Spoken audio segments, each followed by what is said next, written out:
Let me share with you another set ng ating nagdaang camping last week. Yes, ito ay sa Dream Camp. Nais ko ding magpasalamat sa inyong lahat na laging nanonood ng aking mga videos. Kung ikaw ay hindi pa naka-follow sa akin, paki-follow nyo na po ako. Huwag nyo pong kakalimutang mag-comment. Share your ideas. I-comment nyo lang yan dyan sa baba.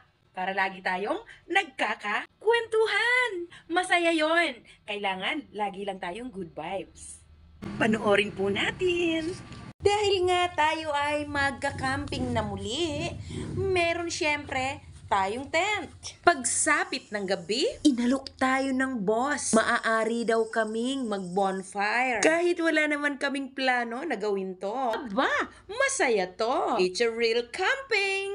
Campfires burning. Opo, meron din kaming fairy lights. 3 lang kami. Masaya yan. Mas masaya sana kung kasama ka namin. Sa gabing ito, nagka-camping pa rin tayo. Yan ang ating tent. Meron tayong bonfire.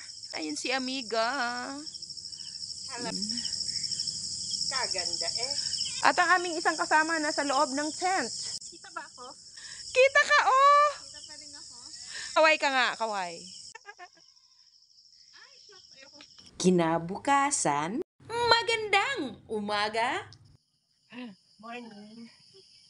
Excited na ang mga alagang hayop. Nag-uumapaw din ang aming mga puso sa galak at tuwa sa pagpupuri at pagpapasalamat sa ating Diyos sa napakagandang umaga. Tara na, tayo'y magkape na. Alam nyo ba na tuwing ganito kami, na nag-uumapaw ang saya tuwing nasa campsite, kayo ang aming naiisip. Dinadalangin namin na sana isang araw kasama ka rin namin dito. Di ba nga? May kasabihan, the more, the merrier. Imagine this. We can't contain the happiness every time that we are with the nature. Sa susunod, sama ka na sa amin. Smile everyone!